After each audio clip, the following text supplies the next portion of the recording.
adelantar, me ha tocado circunstancialmente presidir porque el último presidente, no obstante, era el señor Mellado, pero el señor Mellado no ha llegado a la hora. Y no es Parece que titular, tuvo algunas y no es titular. situaciones, No lo pele porque no es algunas titular. situaciones especiales, pero el otro día hizo hartas gárgaras respecto del retraso de los parlamentarios, pero siendo la hora no ha llegado.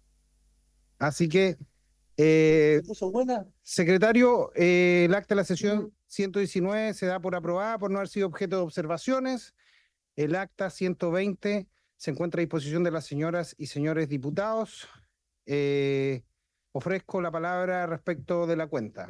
Ya voy a la cuenta. Ya. Gracias, presidente.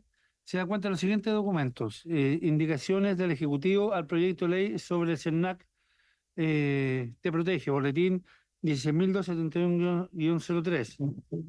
Oficio de su excelencia el presidente de la República, por el cual retira y hace presente la urgencia suma para el despacho del proyecto de ley sobre el CERNAC Te Protege, boletín 16.271-03. Indicaciones de los diputados señores Víctor Pino y Miguel Ángel Calixto al mismo proyecto. Propuesta de Conadecus al proyecto también de CERNAC que está en estudio. Pido silencio, por favor. Confirmación de asistencia para la sesión de hoy del ministro de Hacienda, señor Mario Marcel, quien expondrá respecto al proyecto para prorrogar el crédito especial de la construcción por el plazo de 10 años, boletín 17.004-07. Confirmación de asistencia de la Cámara Chilena de la Construcción. Confirman su asistencia el abogado señor Carlos Pinto, indica que en su corporación en esta fecha realizará un consejo, razón por la cual solicita que la exposición sea realizada mediante la aplicación Zoom para el proyecto de crédito especial de la construcción. Confirmación para participar en la sesión de hoy en la discusión particular del proyecto de ley del CERNAC del señor Ministro de Economía, Fomento y Turismo, don Nicolás Grau, que concurre junto a la coordinadora legislativa, señora Virginia Frías, y del asesor legislativo, señor Juan Ignacio Bugueño, así como el director del Servicio Nacional del Consumidor, CERNAC, señor Andrés Herrera, quien asiste junto al jefe del Departamento de Comunicaciones Estratégicas y de Imagen, señor César Leiva. Correo electrónico por el cual excusa el ministro de Vivienda, señor Carlos Montes, a asistir a nuestra sesión, quien no podrá concurrir por deber atender compromisos agendados con antelación. Él estaba invitado al proyecto que prorroga el crédito especial de la construcción por plazo de 10 años, boletín 17.004-07. Reemplazo de la diputada señora Gloria Navellán al diputado señor Gonzalo Lacarrera por la sesión de hoy. Pareo de la diputada señora Gloria Navellán con el diputado Gonzalo Winter, reemplazo del diputado señor Cristian Moreira al señor Joaquín Lavín, reemplazo del diputado señor Nelson Venegas a la diputada señora Ana María Bravo, y finalmente una solicitud del diputado señor Boris Barrera para incluir en la tabla de la comisión el proyecto de ley que modifica la ley 18.010, que establece normas para las operaciones de crédito y otras obligaciones de dinero que indica, y la ley 19.496, que establece normas sobre protección de los derechos de los consumidores para prohibir el anatocismo y la cláusula de aceleración en las operaciones y contratos que indica boletín 13.150-03. Toda cuenta, señor presidente. Gracias, estimado Álvaro. No, en serio, no, de acuerdo, aunque no lo Ofrezco la palabra sobre la cuenta. Diputado Barrera. Sí, presidente, gracias. Como lo habíamos conversado la semana pasada, le envié la carta para que lo considere en la próxima tabla. De repente, no sé si podemos acordar cuando termine algún proyecto que lo podamos meter. ¿Lo conversamos? Ya. Sí, me parece muy bien, diputado Barrera, gracias. Bien, ofrezco la palabra sobre la cuenta. ¿Ya? Varios, ofrezco la palabra sobre varios.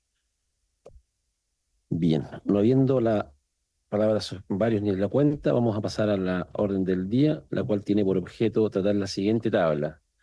Primero que todo, continuar la discusión general del proyecto de ley iniciado en moción de las diputadas señoras Giovanna Ahumada, Mónica Arce, Viviana Delgado, Carla Morales y Miriam Ullado, y del diputado Félix González, que modifica la Carta Fundamental para prorrogar el crédito especial de la construcción por el plazo de 10 años. Boletín 17.004-07, en primer trámite constitucional y primero reglamentario. Se encuentran invitadas las siguientes autoridades: Ministro de Economía, Fomento y Turismo, señor Nicolás Grau, a quien le damos la bienvenida a esta comisión; al Ministro de Hacienda, señor Mario Marcel, a quien también, ministro, le damos la bienvenida a esta comisión; y al representante del presidente de la Cámara Chilena de la Construcción, señor Alfredo Chavarría. Me parece que hoy día viene el señor Carlos Pinto en su representación. Le damos la bienvenida, me parece que está telemáticamente, ¿cierto? Bien. ¿No? Había una solicitud telemática de parte de ellos de poder estar hoy día, para que lo puedan ver. Bien, vamos a pasar a escuchar primero que todo a nuestros invitados. Ministro Marcel, ¿le parece bien que usted tome la palabra en primer lugar? Sí, muchas gracias, presidente. Muy buenas tardes a las diputadas y diputados integrantes de esta comisión. Tenemos ahí está la presentación y no sé quién la está manejando. Ya. Ok. Bueno, estamos convocados a comentar respecto de este proyecto, que consta de un artículo único que agrega una disposición transitoria en la Constitución Política de la República, artículo 54, prorrógase por el lapso de 10 años, contra de la fecha de publicación de la presente reforma, el crédito especial a la construcción, cuya eliminación está programada a contar del 1 de enero de 2025, para de esta forma generar un incentivo a la construcción de vivienda, en especial aquella de interés social que no supere las 2.000 unidades de fomento. Esta, por supuesto, está planteada como una reforma constitucional que, siendo propuesta o suscrita por un conjunto de parlamentarios, entendemos que busca sortear la iniciativa exclusiva presidencial que establece la Constitución en materia de impuestos, que corresponde está claramente delimitada en el artículo 65, número 1 de la Constitución. Esto, como sabemos, se ha usado en materias muy diversas, que incluye el retiro de fondos previsionales, establecimiento de una renta básica universal, la consagración, suspensión de impuestos. También en algún momento creo que por ahí todavía debe estar una moción que era para aplicar una sobretasa al acero de China. La verdad es que desde nuestra perspectiva, y es lo primero que tenemos que comentar necesariamente, es que continuar legislando por la vía de artículos transitorios distorsiona el contenido y sentido de la Constitución, altera las facultades del Congreso respecto al Ejecutivo en materia tributaria y exime las propuestas del examen riguroso e interdisciplinario que se hace en las comisiones temáticas de las dos cámaras. Además, por supuesto, se desnaturaliza el contenido y la estructura de la Constitución. Hoy día la Constitución tiene 129 artículos permanentes y 53 artículos transitorios. Como sabemos, hay muchas mociones que todavía, ¿cierto?, están discutiéndose, que aumentarían significativamente este número de artículos transitorios. A este respecto, el Tribunal Constitucional ha dicho claramente que el régimen jurídico chileno no puede tener una sobreconstitucionalización ni el uso de reformas constitucionales para absorber competencia exclusiva del presidente de la República. Como establece el artículo 65 de la Constitución, ahí está la sentencia del Tribunal Constitucional que hacen referencia a esto. Además, ha declarado expresamente que las reglas de iniciativa legislativa exclusiva del presidente de la República a estas son aplicables a las reformas constitucionales sobre las mismas materias. Por lo tanto, a nuestro entender, es profundizar sobre una manera de legislar que vulnera una cuestión bien central de nuestro ordenamiento constitucional. Y quisiera recordar que cuando en todo el proceso constitucional, uno de los temas que se discutió y se debatió en las distintas etapas de todo este proceso fue justamente que esta división de responsabilidad entre el Ejecutivo y el Parlamento se mantuviera, es decir, que se respetara la iniciativa exclusiva del Presidente de la República en materias tributarias. Así que ese es el primer planteamiento que tenemos que hacer.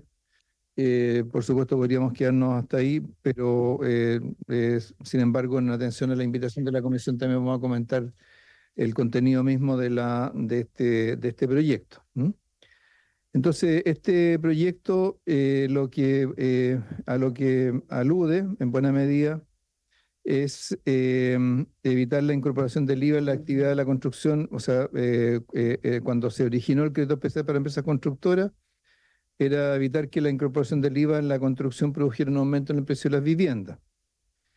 Sin embargo, esto fue evaluado por la Comisión sobre Exenciones y Regímenes Especiales que convocó el exministro Briones, y esta comisión recomendó de manera unánime la eliminación de esta norma, de este beneficio, señalando que el objetivo de disminuir el precio de las viviendas para determinado sector de la población podría lograrse mediante otros instrumentos de política pública más efectivos y equitativos, considerando criterios de focalización, simplicidad, bajo costo administrativo, transparencia, control. Recogiendo esta recomendación, que como digo es del 2021 y de la comisión que convocó el exministro Briones durante el gobierno del presidente Piñera, se recogió esta recomendación al momento de legislar sobre el financiamiento para la PGU. Recordemos que cierto, fue en enero del 2022 que se aprobó la creación de la PGU y junto con eso una serie de medidas tributarias para financiar su costo fiscal. Y en el caso particular del crédito especial de empresas constructoras, esto se dividió en 3 etapas en esa legislación, señalando primero que se mantendría solo para aquellas 20 contratos de construcción que se realizaron antes del 1 de enero del 2023, que hubieran obtenido permiso municipal de edificación con anterioridad a esa fecha y con obras iniciadas el 31 de diciembre de 2023.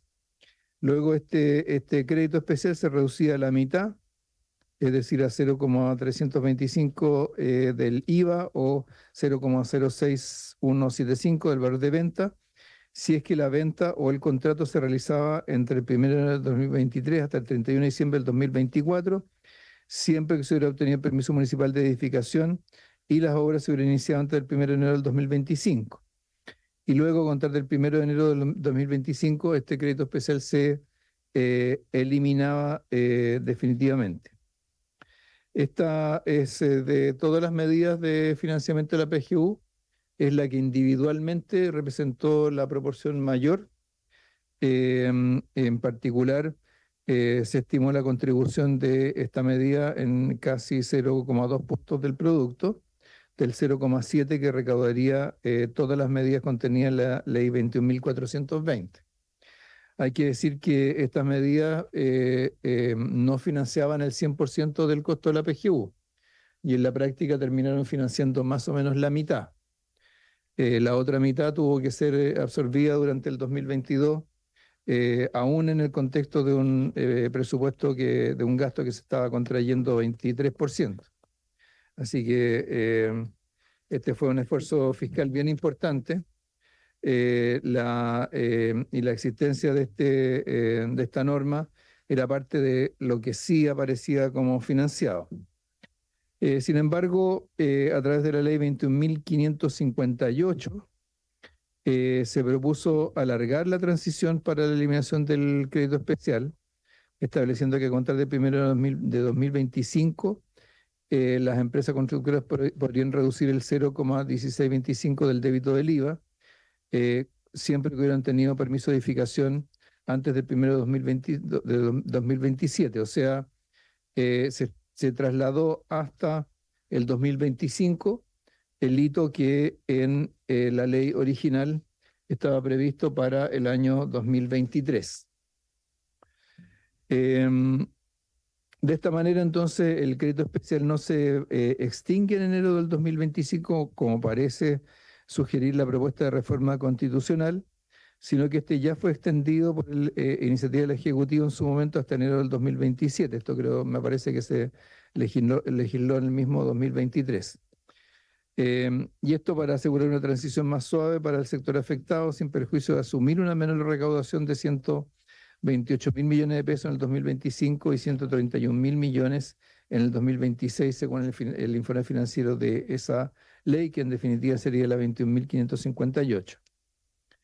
Ahora, la propuesta de reforma constitucional que aquí se propone implicaría una menor recaudación fiscal de 351.000 millones de pesos por los años 2025 y 2026, de 468.000 millones de pesos anuales a contar de la entrada en régimen en 2027 y hasta el 2035. De esta manera, entonces, en el periodo de 10 años, entre el 2025 y el 2035, habría una menor recaudación de prácticamente 5 billones de pesos, es decir, algo más de 5.000 millones de dólares. Que si lo queremos llevar a la comparación del presupuesto, 5.000 millones de dólares es más o menos el presupuesto de un ministerio relativamente grande, no sé, creo que economía, no sé si anda por ahí. 800 millones de dólares. Ah, mucho menos. Sí, es como 4 ministerios de desarrollo social. Ahora, dado que la ley 21.420 tenía una recaudación en régimen de 1.702.000 millones de pesos anuales, esta modificación más que revertiría sus efectos. Entonces, tenemos claro, ¿cierto?, el efecto fiscal, que sería un efecto bien significativo, pero por supuesto uno igual podría hacerse la pregunta de hasta dónde esto ayudaría, ¿cierto?, a resolver los problemas de la industria de la construcción y de vivienda hoy en día. Entonces, lo primero que hay que aclarar es que el crédito especial de empresas constructoras no se aplica a las viviendas con subsidio, porque estas están exentas de IVA, por lo tanto, si están exentas de IVA, con mayor razón, ¿cierto?, no van a tener el crédito especial de empresas constructoras. Por lo tanto, no habría un efecto de ese tipo respecto de las viviendas que están dentro de la política pública. Son sin IVA. Luego, ¿cierto?, uno se puede hacer la pregunta de hasta dónde incidiría sobre la actividad de la construcción, más allá, ¿cierto?, de lo que es las viviendas sociales o las viviendas de los programas públicos. Y en esto, el diagnóstico que hay a este respecto, y entiendo que está invitada la Cámara de la Construcción, así que se lo pueden preguntar a ellos mismos, el principal problema que hoy día hay en el sector de la construcción tiene que ver con el stock de viviendas sin vender que existe en el mercado. Hoy día hay distintos números, ellos podrán dar ¿cierto?, los números que estima la Cámara, pero digamos se habla de 60.000 viviendas, hay otras cifras más cercanas a las 100.000, depende un poco del tamaño y el valor de la vivienda que uno estime, pero eso es lo que hoy día está frenando la actividad de la construcción. O sea, la construcción funciona ¿cierto?, sobre la base de sus flujos de caja. Entonces, si no hay venta de vivienda, no hay financiamiento para nuevas obras. Esa es la lógica de la industria de la construcción. Y por esa razón es que las medidas que ha ido tomando el gobierno se han ido orientando más a este tipo de respuesta, más focalizada en el tema de la venta de vivienda, el acceso al financiamiento hipotecario para la compra de vivienda, más que a la actividad de la construcción propiamente tal. En el informe económico de la Cámara de la Construcción de noviembre del 2024, la Cámara estima un crecimiento de la inversión en vivienda para el 2025 de 2,2%, con un incremento de 8,3% en el sector público, reflejando el plan de emergencia habitacional. Y es la inversión privada la que se espera que crezca prácticamente nada, 0,4%, mientras que justamente lo que espera la Cámara para el próximo año es una recuperación del mercado inmobiliario, es decir, de la venta de viviendas. em, en los factores que ese mismo informe identifica para este problema tienen que ver con la restricción al financiamiento hipotecario de empresas y de familias, costos de materiales, dificultades de permiso, todos temas que no están mayormente relacionados con el costo tributario o el IVA. Entonces, si el objetivo es reactivar el sector de la construcción, lo que hay que buscar son medidas que faciliten el flujo de ingresos y crédito en forma directa, que se agilicen los permisos, que se amplíe el crédito hipotecario. Entonces, ¿qué es lo que hemos estado haciendo en ese sentido? Primero, ¿cierto? Se creó el FOGAES, el Fondo de Garantías Especiales, que estableció el programa de garantía de apoyo a la construcción y de garantías de apoyo a la vivienda, que están incluidas en la ley 21.543, para fomentar la actividad de la construcción. En el caso de la vivienda, ¿cierto? Este financia un 10%, contempla una garantía al 10% del valor de la vivienda, con la idea de que eso ayude a financiar el pie de una vivienda y reduzca el costo financiero de la misma. Luego la ley 21.673 introdujo mejoras en los programas FOGAES, amplió su cobertura, incorporando las mutuarias, agregó una exención de impuesto de timbre y estampilla al crédito hipotecario. El beneficio, se estableció también un beneficio tributario para quienes compran una vivienda nueva, en la ley 21.631, y la ley 21.718 agilizó las normas sobre permisos de construcción, simplificando los trámites ante las direcciones de obras municipales. Luego también en materia financiera se han incluido algunas reformas que afectan a este sector. Se aumentó los límites de inversión en activos alternativos para los fondos de pensiones. Entre los activos alternativos están los fondos inmobiliarios. También se hicieron ajustes al programa de subsidios para la compra de vivienda, el DS01, aumentando el techo de las viviendas elegibles de 2.200 UF a 3.000 UF e incrementando el subsidio de 250 UF a 400, entre otras medidas.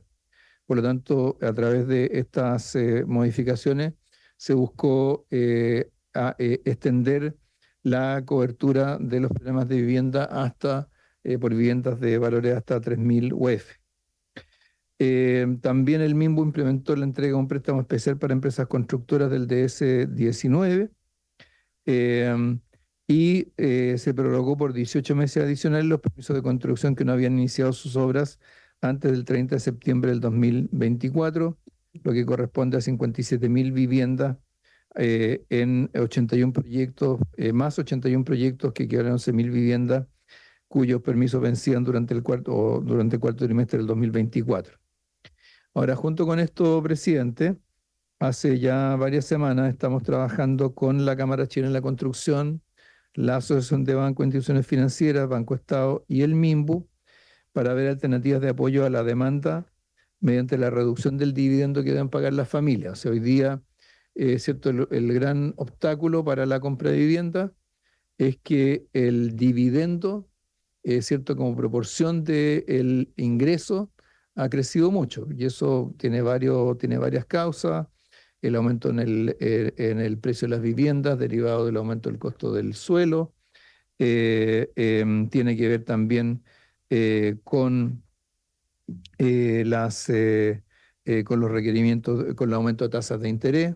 Todos esos factores aumentan, ¿cierto? los dividendos en relación al valor de las viviendas. Entonces, estamos trabajando en eso. Fundamentalmente estamos trabajando en un esquema de garantías de mayor cobertura, más ambicioso de lo que hemos estado aplicando hasta ahora, haciendo que por esa vía, en la medida que los créditos se vuelven menos riesgosos, también los requerimientos de provisiones de parte de los bancos o de la regulación aplicable en los bancos también se reducen y eso permite reducir las tasas de interés. Estamos trabajando en ese esquema, esperamos que de aquí a la próxima semana ya tengamos una propuesta que plantear más públicamente. Entonces, preocupación por los temas que motivan este proyecto son preocupaciones que compartimos, solo que las situamos mucho más en el tema de la venta de viviendas y el acceso al crédito hipotecario, más que en los costos de construcción. Y por supuesto que estimamos que una reforma constitucional no es el mecanismo idóneo, aconsejable ni consistente con nuestro ordenamiento constitucional para introducir modificaciones tributarias. Gracias, presidente. Gracias, ministro. Ofrezco la palabra a la diputada Cid, que la solicitó. ¿Alguien más de los parlamentarios? Diputado Manuchelli posteriormente. Muchas gracias, presidente. Primero saludar al ministro Marcelo, al ministro Grau, a los colegas y también a los asesores que nos acompañan hoy día. Bueno, lo primero, si bien yo soy pro bajar impuestos y muy contraria a aumentar los impuestos, quiero reiterar lo que dije la semana pasada. Creo que no es la forma. Yo creo que esto de las reformas constitucionales, en el fondo es pasar por el lado una facultad que es solamente del presidente de la República, porque obviamente a través del ministro de Hacienda, por su intermedio presidente, tienen que ver las recaudaciones, lo que es el tema tributario, y no nos corresponde a nosotros como Congreso tomar decisiones en términos tributarios, ¿ya? Dicho eso, también creo que independiente ya de que esto esté avanzando, de que sea un proyecto de fácil despacho, también creo que es un poco irresponsable. Creo que también es algo que se tiene que analizar más a fondo. Después de eso que acabo de decir, solo me queda hacerle una consulta al ministro, pero creo que lo respondió diciendo que se le iba a entregar apoyo a las empresas con DS-19. Es esto de que no tienen IVA las viviendas sociales, el subsidio clase media sí estaría afecto a IVA. Esa es la consulta, presidente. Muchas gracias.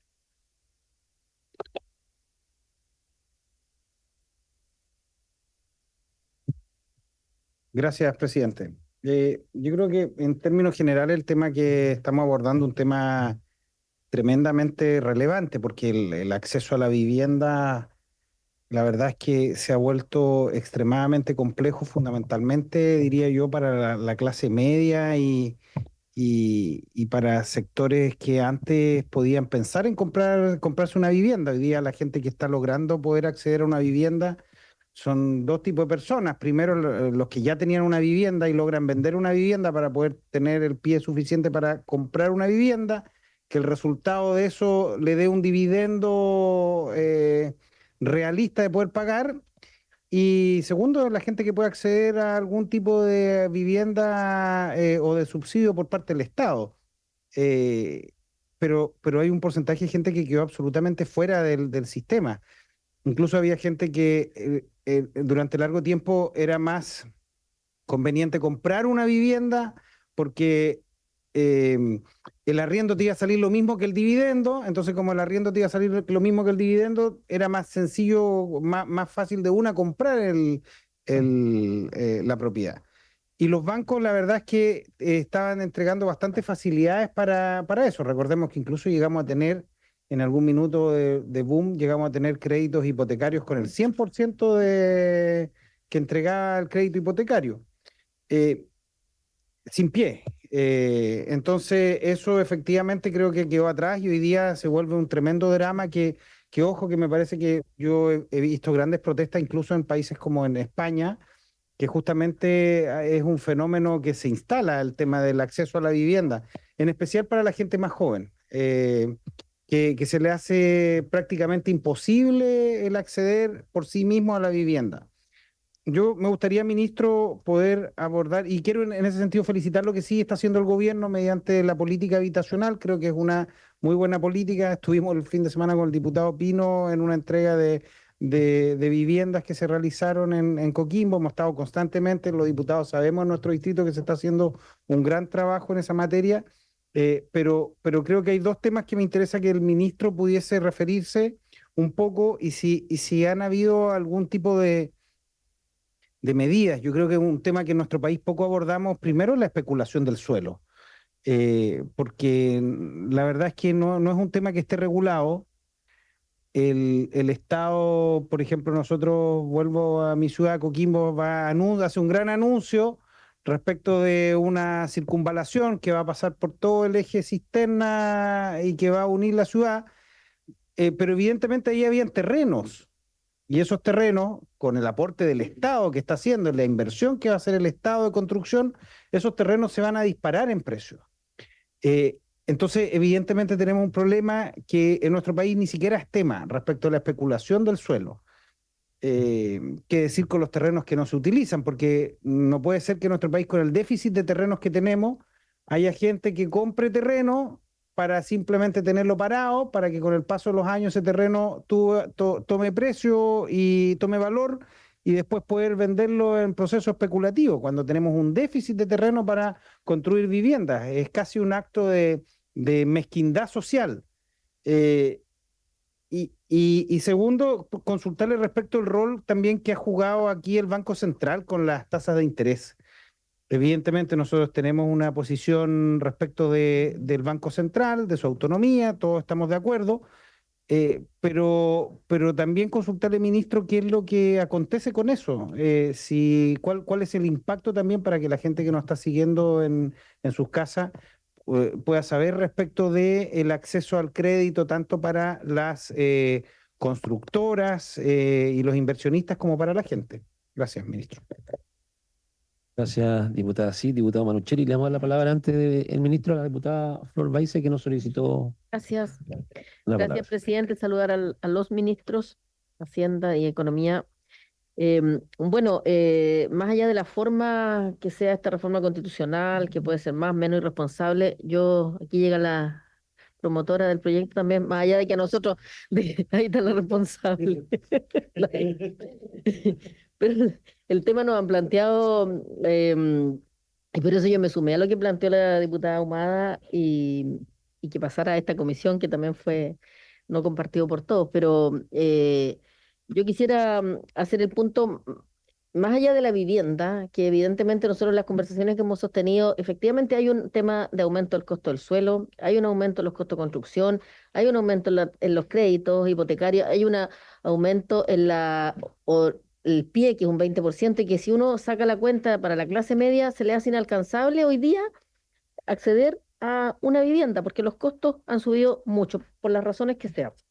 Lo de la especulación del suelo es un tema que también se instala, pero hay que ver si es eso, si es que simplemente el mercado regula y vamos a tener posiciones distintas probablemente en eso, pero al final lo que pasa es que se hace difícil tener una vivienda, acceder a la vivienda propia, y es un tema real. Y en nuestra región del Biobío, que nos plantearon de la Cámara Chilena de Construcción este tema, tienen cifras y las cifras no mienten. Usted como buen ministro de Hacienda sabe que los números son los números y hay una cantidad, un déficit de vivienda que seguramente la van a señalar.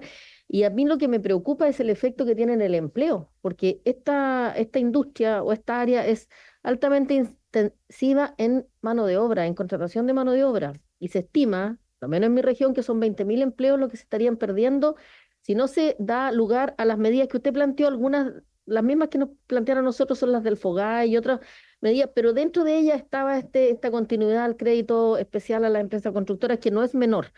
Seguramente lo van a plantear. Es una de las medidas centrales incluso que plantean. Entonces, y voy a poner el punto en mi región, tenemos la crisis, hoy día está el ministro acá de Economía, este plan de fortalecimiento después de la crisis de Huachipato, que se perdieron 5.000, 20.000, de acuerdo a todos los, digamos, indirectos.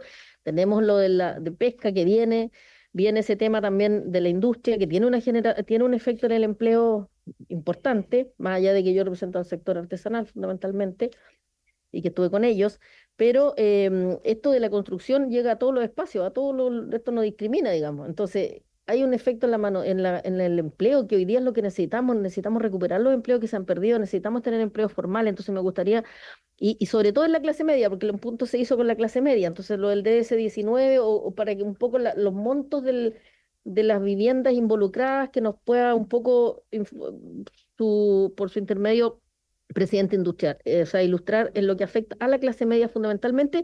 Y mi punto está en eso, en lo que podemos absorber de empleo. Creo que el poder generar empleo y absorber ese costo, digamos, eso positivo que tiene en la economía, que todos sabemos que no hay mejor política económica que generar empleo, es superior a lo que se podría perder, digamos, vía impuestos, por la cifra que usted ha dado. Eso es lo que a mí me parece. Creo que en este caso sí se sustenta, digamos, este planteamiento de prolongar esta franquicia o este beneficio. Muchas gracias, presidente. Nos pidió la palabra el diputado Venegas, cortito dijo, así que veamos ahí Y luego la diputada Humada, y ahí, ministro. Pero mi intervención va a ser muy cortita a propósito del tema de la vivienda y de todo lo expresado. Saludar, por supuesto, por su intermedio a ambos ministros. A mí me gustaría saber si el tema de la crisis del crédito hipotecario está vinculado al mercado de capitales, si el tema del mercado de capitales es una situación más o menos estructuralmente compleja. Y bajo esa lógica, más allá de cualquier cuestión de carácter coyuntural, ¿qué se puede hacer respecto de esa situación en particular del mercado de capitales y cómo solucionar el tema de los créditos hipotecarios?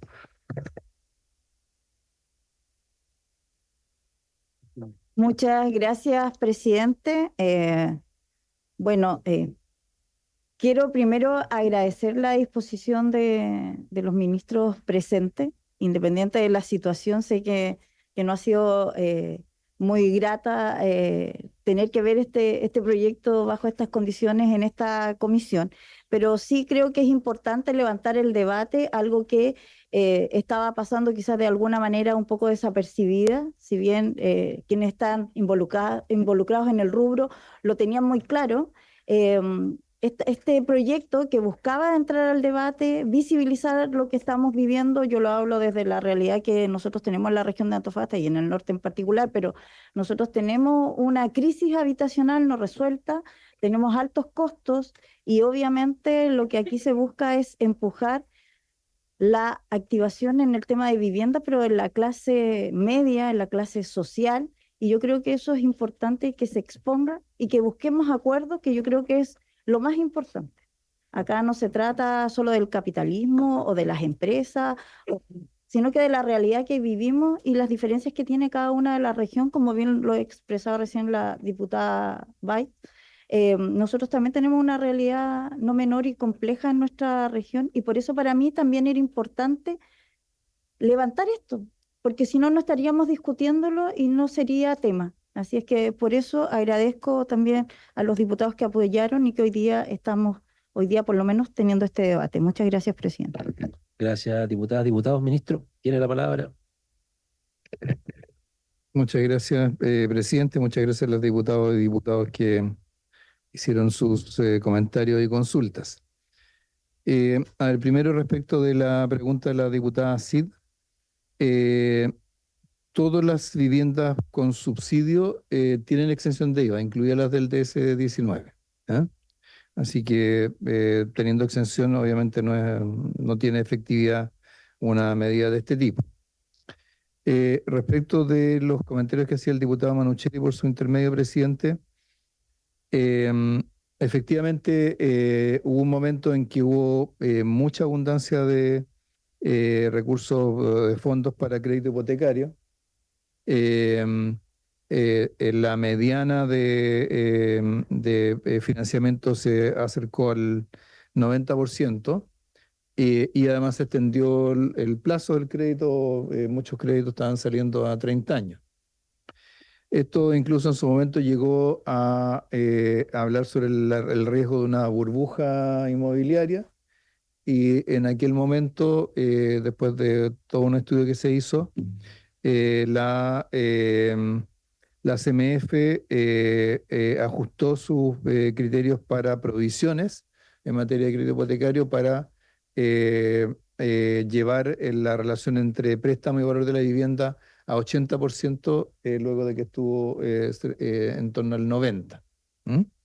Esto fue por ahí por el 2015, 2016, en que se hablaba de una burbuja inmobiliaria.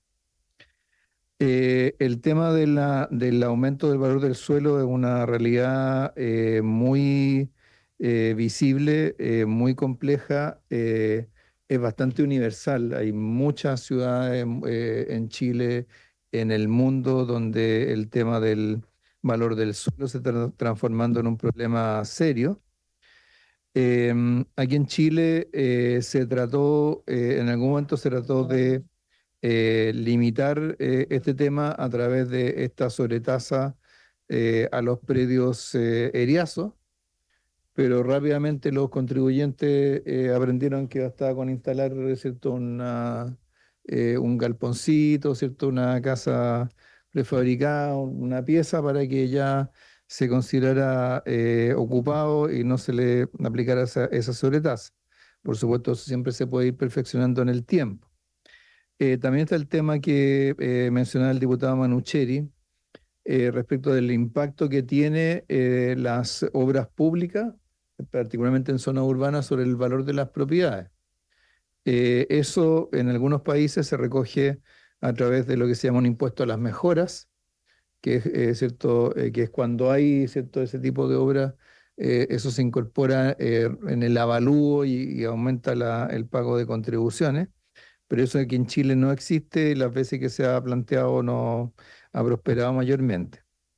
Pero yo creo que este es un tema en el cual hay que seguir mirando, seguir buscando buenas prácticas porque efectivamente es el principal factor que explica el aumento del valor de las viviendas. Es cierto que han subido los materiales de construcción, pero el aumento del costo del suelo es mucho más importante como componente del valor de las viviendas nuevas. Sobre el tema de las tasas de interés, la tasa de interés para créditos hipotecarios está correlacionada con las tasas de interés de largo plazo, por el hecho que los créditos hipotecarios son en general a 20 años. Y las tasas de largo plazo no dependen tanto de la tasa de política monetaria, que como sabemos es una tasa de cortísimo plazo, sino que dependen mucho de lo que son las condiciones financieras a nivel global o los mercados internacionales. Entonces, ahí lo que uno ve es que digamos, en la medida que ha habido una política monetaria contractiva o, digamos, para frenar la inflación en Estados Unidos, que mantuvo durante un buen tiempo tasas altas, eso afecta a los mercados globales, las percepciones de riesgo afectan a los mercados globales, eso hace subir las tasas largas y eso repercute, tiene mayor incidencia sobre las tasas hipotecarias en Chile que lo que tiene la política monetaria del Banco Central. La política monetaria del Banco Central incide más sobre las tasas de créditos comerciales o de créditos de consumo. Y por supuesto ahí uno siempre puede tener una opinión sobre qué es lo que falta de completar en términos de normalización de la política monetaria, pero mucha relación con las tasas hipotecarias no la tiene. Sí la tuvo los shocks que tuvo el mercado de capitales, que entiendo que es lo que tiene que ver con la pregunta del diputado Venegas por su intermedio. Presidente, el retiro de fondos de pensiones, que en su momento tendió a congelar el mercado de renta fija y a cortar sobre todo los plazos de los créditos, eso incidió mucho sobre la disponibilidad de crédito de largo plazo. Y de hecho el mercado de crédito hipotecario estuvo prácticamente congelado durante varios meses en el 2021, 2022, y nunca ha terminado de recuperarse plenamente de ese impacto.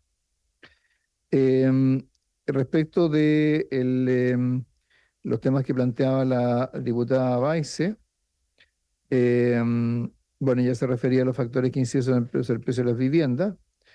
El tema del PIE y el crédito hipotecario, claro, el PIE normalmente, ¿cierto?, se calcula sobre la base de un porcentaje del ingreso. Entonces, ¿cierto?, se aumenta mucho el valor de las viviendas y los ingresos no crecen en la misma proporción, se hace más caro en términos relativos juntar recursos para juntar fondos para un PIE. Por esa razón es que se implementó este FOGAES vivienda que cubría con una garantía el 10% del valor de la vivienda para que, por así decirlo, ayudara a reducir el riesgo o a financiar el PIE y por esa vía reducir el costo de la vivienda. Es cierto que existe una propuesta de la Cámara China de la Construcción para la Cámara Regional de la Construcción en la región del Biobío para postergar para la región el tema del crédito, el avance de las medidas sobre crédito especial de empresas constructoras.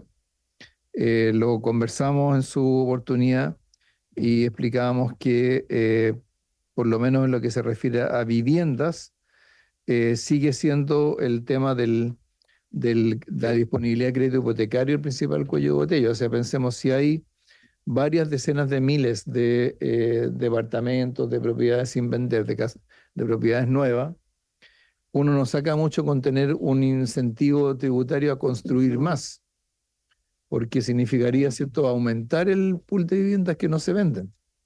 Entonces uno tiene que trabajar más por el lado de la demanda. Es cierto que la construcción tiene un efecto importante sobre el empleo y los estudios que se han hecho muestran que el sector de la construcción no solamente tiene un efecto sobre el empleo, sino que incide bastante sobre las percepciones sobre la economía. También en sectores productivos, o sea, la actividad de la construcción es muy determinante del, por así decirlo, el clima de negocio de los países. ¿Ya? Entonces, por eso es que es importante ir buscando nuevas formas de apoyar a la recuperación de este sector. Yo vi hace poco algunas proyecciones de la Cámara de la Construcción que eran bastante positivas para construcciones de carácter más industrial en el 2025, porque efectivamente está previsto un aumento importante de la inversión, particularmente en minería y energía. Pero la parte de vivienda es la que está más rezagada. Ahora, digamos, el efecto positivo que puede tener un incentivo a construir más por la vía del crédito especial de empresa constructora, la verdad es que lo que los economistas llamamos elasticidad, o sea, el aumento proporcional de la actividad como respuesta a una modificación de un impuesto, no llega nunca a compensar la pérdida de recaudación. Eso es, eso es lo que, digamos, muchas veces se ha discutido a nivel internacional, si existe la posibilidad de que haya rebajas de impuestos como las que promueve la diputada Cid por su intermedio presidente, que tenga un efecto tan grande como para que se llegue a compensar fiscalmente, y la verdad es que yo por lo menos no he conocido ninguna experiencia de ese tipo. Ya me refería al tema del crédito hipotecario y mercado de capitales. Es cierto lo que señalaba la diputada Ahumada, o sea, hay aquí un tema, digamos, que es importante abordar. Nosotros hemos estado, como decía, hemos estado trabajando durante los últimos 2 meses, como en la Cámara de la Construcción y la Asociación de Bancos. Vamos pronto creo yo, a concordar y a promover una serie de medidas. Yo diría, esa es la principal apuesta que estamos haciendo ahora, es decir, actuar fundamentalmente para reducir el riesgo del crédito hipotecario y por la vía de reducir el riesgo, reducir los costos, las tasas de interés. Ministro, sobre el y punto, la diputada Valls quiere hacerle una pregunta. Así es.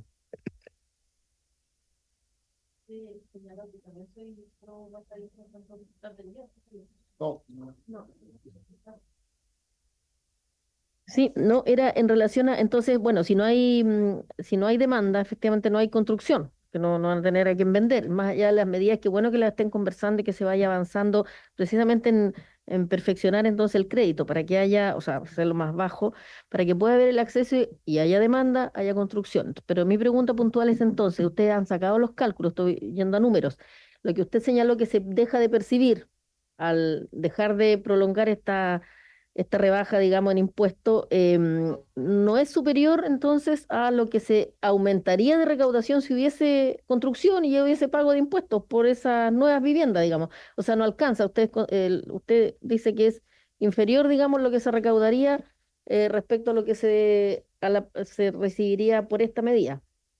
No se compensa, no es un buen negocio aparentemente para el Estado, por lo que usted nos está contando, ¿es así? Gracias, presidente. ¿Cierto? Actuar sobre el IVA, que es en el fondo actuar sobre el valor de lo construido, es muy grande como costo fiscal en relación al impacto que puede haber sobre la recaudación futura por mayor venta de vivienda, actividad de la construcción, impuesto a la renta, etc. Entonces uno tiene que buscar medidas que sea más eficiente, en el sentido que con menos recursos se pueda lograr un efecto similar. Eso es lo que estamos buscando nosotros por este otro lado. Y esto tiene que ver también, hay otra dimensión de lo que ha sido la crisis de la construcción que es importante tener en mente. La industria de la construcción es una industria que depende mucho del capital de trabajo. Y el capital de trabajo, ¿cierto? La industria lo obtiene de dos vías, de la venta de vivienda o del crédito, ¿cierto? O del crédito comercial. Entonces lo que ha estado pasando es que, dado que hemos estado en un periodo que ha sido de mucha debilidad para la industria, pero además que ha sido de condiciones financieras muy restrictivas, y este es un sector que ha sido particularmente afectado por esa por esa restricción financiera, lo que ocurre es que las empresas van teniendo problemas de financiamiento, van teniendo problemas con el pago de sus deudas, aumentan los indicadores de riesgo, los bancos, por lo tanto, pasan a aplicarle tasas de interés más altas o a restringir el crédito al sector. Entonces, como un círculo vicioso que es importante romper. ¿Ah? Entonces, eso es parte de los desafíos que tenemos. Lo hemos conversado muchas veces con la Cámara y con los bancos, porque hemos tenido un periodo muy prolongado de restricciones financieras. O sea, si lo comparamos con la crisis asiática, con la crisis subprime, durante este periodo hemos pasado mucho más tiempo con el stock de crédito congelado o levemente decreciente, mucho más que en esos episodios recientes. Entonces eso va generando un desgaste en el sistema y en estas industrias dependientes más de capital de trabajo que luego no es tan fácil de revertir. Gracias, ministro. Gracias, diputadas, diputados. Ministro Grau, ¿te ofrezco la palabra? Sí. Otra forma, creo, de plantear lo que señala el ministro, que creo que es complementario, es que si la administración anterior hubiera creído que realmente bajando el IVA se recauda más, hubiera propuesto bajar el IVA para pagar la PGU.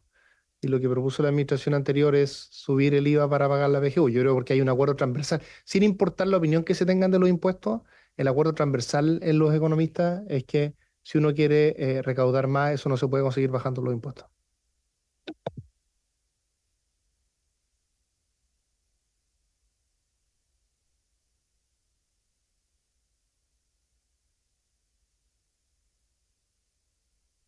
Ahí sí. Gracias, ministro. Bien, vamos a escuchar ahora a la Cámara Chilena de la Construcción. Concurre el vicepresidente nacional, señor Orlando Sillano, gerente de Estudio y Políticas Públicas, el señor Nicolás León, presidente de la región del Biobío, el señor Jorge Coloma Parra, vicepresidente del Comité Inmobiliario, señor Orlando Rabanal, y el gerente de Asuntos Regulatorios, señor Gonzalo. Bueno, ¿quién de ustedes se va a referir a...? Sí, antes vamos a dar al diputado Barrera para que pueda hacer una pregunta.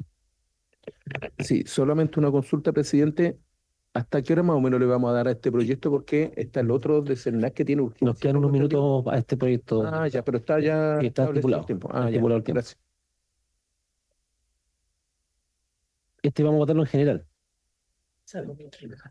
Bien, una vez que escuchemos a la Cámara Chilena, vamos a votar en general el proyecto. Adelante, ¿quién se va a dirigir a la comisión?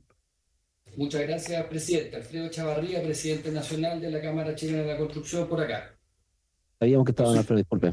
Bienvenido. Muchas gracias. Por su intermedio, presidente, saludar a todos los diputados presentes de la comisión, por supuesto al ministro Mario Marcel, al ministro Nicolás Grau y a todos los presentes en la sesión. Quisiera también, por favor, pedirle mis excusas y agradecerle la oportunidad, pero tengo ahora a las 7 una actividad con la ministra de Obras Públicas y el ministro de Transporte en el marco de un seminario de infraestructura y logística que estamos realizando en conjunto. Entonces me voy a retirar. Démosle, por favor. Bueno, queremos obviamente agradecer la oportunidad para poder hablar sobre la crisis de nuestro sector y de la vivienda. Nuestro sector está presentando una de las crisis más grandes de las últimas 3 décadas.